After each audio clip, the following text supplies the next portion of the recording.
Just say the word Shazam and tell them the man in black sent you.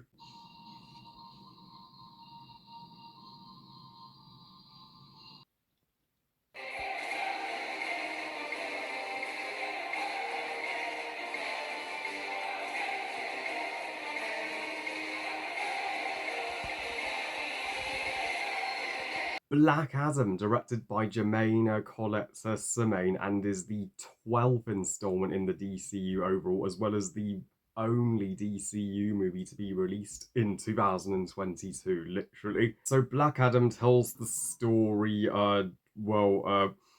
taking a place in the kingdom of Kajak, and back in ancient times, Kajak was ruled by a tyrannical king who forced the citizens of Kajak to dig for this legendary crown that could summon the all-powerful demon Sabak. That would bring hell on earth, but one brave warrior, Tef Adam, stood against him and requested the Wizard's Council to grant him the power of a god by saying Shazam, becoming the hero Black Adam. Because Tef Adam sounds a little out of dated in the 21st century, but because he used his powers to kill, which is against the superhero code, the Wizards put him to sleep for 5,000 years and until he is awakened by a strong young woman, Isis, who fights for Kajak's freedom with her son and brother and finds his tomb and Amanda Waller at the same time, she's done with the Suicide Squad, so she summons the Justice Society to keep Black Adam tame and to prevent his rage from doing any more damage to the world. Yeah, I must confess that I do wish I was kinder to the trailers for Black Adam. I mean, this is the only DCU movie we're going to be guessing this year, so I did not want to take it for granted. And plus, it was literally coming out on my 27th birthday, and I was very fortunate to see it with Tom at the cinema. And watching it on my birthday, I was in total paradise because Black Adam, guys, rocks. It's I must say it exceeds all expectations and is the most fucking awesome superhero movie of 2022. I'm gonna say it. It's better than the Batman. It's better than Doctor Strange: Multiverse of Madness, and it's better than Thor: Love and Thunder. Oh, and it's certainly kicks the ever-loving shit out of DC, a League of Super Pets. I mean, and this was the blockbuster that we needed to bring cinema back after August and September had a total lack of blockbusters to check out on the big screen. As a lifelong DC fan, this is the definition of a box ticker for me. I mean, I don't know if this will quite make my top 5 DCU movies. I mean, I may just put it slightly below Man of Steel, but it would be probably at number 6 in my ranking of the 12. It comes ever so close, and you could see Dwayne Johnson's fingerprints all over this movie. This has been his passion project. He has wanted to play Black Adam for, I've heard like 15 years, but huge congrats to the dude for finally guessing his chance to shine as Tef Adam, aka Black Adam, because nobody else, repeat, nobody can play Black Adam like he can. I mean, yeah, I've always found Dwayne the Rock Johnson to play well, uh, the same role in every movie, with the exception of Baywatch. He was ridiculously charismatic in that movie, but as Tef Adam slash Black Adam, I mean, he is unstoppable and absolutely ruthless. But but gave his character a real soul at the same time. And this entire movie is about him, grieving over what he's lost and rehabilitating himself into modern times, and him uh, developing his social skills. And even though he does have a moral compass, he's one hero that's not afraid to break one of the golden rules of being a superhero: don't kill people. Yeah, he kills the criminals of Kazar left, right, and center. You hear his backstory about what happened to his wife and son in ancient times. You can totally see why he is in such a shitty mood, and is is taking no shits from anybody. And the flashback scenes to ancient Kazan were on another level of epic, and they were, well, the most powerful, hard-hitting parts of the film that made you realize, damn, this hero really did have his entire life taken from him. And people think, uh, that most heroes have been through shit. Well, but when he's brought back to modern times, he has a chance of new friends and a new family. And Isis, the female lead, and she's got such a Lara Croft Tomb Raider vibe about her. I mean, she is certainly my favorite character in the movie, and she needs no godlike abilities to be badass. She is such a wonderful mother to her son, and in her fight for Kajak's freedom, she consistently puts her son first, and her brother was the funniest character in this movie, straight up. So even he had his serious moments when he needed them, being, well, a badass and a caring uncle to his nephew, like willing to risk his life for his nephew.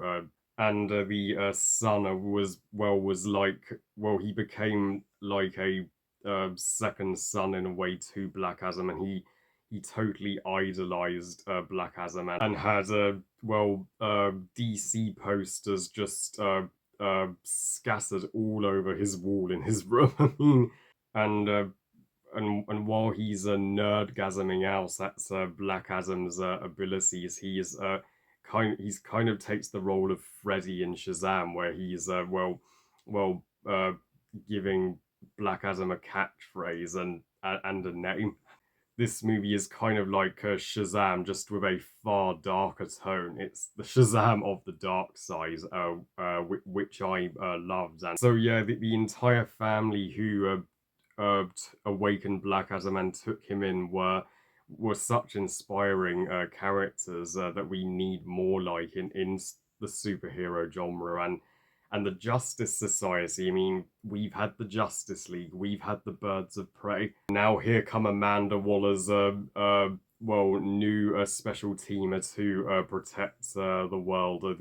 The Justice Society, led by the DC version of Doctor Strange, Doctor Fate, played by Pierce Brosnan. Somebody who is not a particular Pierce Brosnan fan, I've got to say, he wasn't that bad in this movie. I mean, heck, this was, the uh, the best performance that he's ever given, and that's not sarcasm. Yeah, yeah, that is Doctor Fate's most iconic line by far, and I did legit care when he gave his life to prevent Hawkman's death, and Hawkman truly soars. He had the most fight scenes with Black Adam, and the best ones in the action scenes, and he was like a superpowered police officer, telling Black Adam not to commit any crimes and to not kill people. There are heroes, there are villains, and as for the other two Justice Society members, I think they are super underrated. Why is nobody talking about the two young comers? I mean, yeah, the the girl who can make a whirlwind, a rainbow, and move objects. She had to be the best. She was like a DC's equivalent of Storm, and she's such a kind of soul to make the sun that's a cape so that he can in a way be a hero and a giant man. I mean, but the effects when he turned as tall as a skyscraper were some of the most mind blowing in the movie, and Sabak is a vastly underrated and horrifying antagonist. Literally every review I've watched has called Sabak a dud of a villain. To which I have to respectfully disagree. I mean, sure, Sabak is barely in it. Sure, he's not summoned until the third act of the film, but DC villains don't need all the screen time in the world to leave an impression. Heck, Ares wasn't in Wonder Woman until the third act. Starro wasn't in the Suicide Squad until the third act. Sabak's design did scare the shit out of me, even as a 27-year-old man. I mean, being uh, this huge devil that could summon zombies from hell. He was literally the devil from Tenacious D, and the action scenes were off the scale in terms of badass, and some of the uh, most awesome action in the DCU since Man of Steel and Wonder Woman. Not kidding. When Black Adam's tomb is awakened and he completely cleans house with the soldiers who are after the crown, and the bullets are just, and even missiles are just bounce off him then like they don't do shit. And his throwdowns with the Justice Society in the city gave me great Man of Steel vibes, and uh, and the slow motion in the action, and when you thought a character was in great peril, were not only some of the most artistic shots in the movie uh, that's made this movie a technical marvel, but they upped the peril. That's for sure. And the final fights between Sabat the Justice Society and where Black Adam is sleeping the for half of the third act as he's given up his powers. And you're just on the edge of your seats praying, just say the Shazam word already and wake the fuck up and whoop Sabak's ass. And when he awakens and he's got his golden cape, so his design is finally looking like the comic version, that is the eureka moment of the movie. And this is probably the best paced of the DCU. I mean, for a movie that runs at 2 hours and 5 minutes, it does not feel like that whatsoever, because it's just all action. There's not a single boring scene. It is a way better paced than the Batman. I mean, the Batman I did feel dragged in the second act, but Sabak's death was rather gruesome when he ripped Sabak in two. Yeah, be prepared if you're taking your kids to this movie. There is horror in it. In fact, Black Adam was initially going to receive an R and 18 rating due to due to strong violence, but they toned it down at the last minute to PG-13 12A, and you can tell. Also, the soundtrack is going to move anybody who listens to it. It is one of my absolute favourite scores for 2022. The end credits theme of being my personal favourite. I was humming that's all the way walking out of the cinema. Da da da da da da. Oh, and stay for the post-credit scene. I won't spoil it, but let's just say you'll be ready for Man of Steel 2 when you see it. So overall, Black Adam is yet another game-changing masterpiece in what still remains my favourite superhero franchise. I give Black Adam 5 stars out of 5. Best movie ever. So yeah, the one superhero movie that I ever rate is full 5 stars out of 5 this year, and I really hope that DC bounces back big time in the new year 2023. Yeah, I know they've had a rough patch, but I think the 3 movies we're receiving uh in the following year are going to be out of this world. Well, I love you guys. Thank you for watching. I hope you guys enjoyed this review. And what are your thoughts on Black Adam? Please comment and let me know.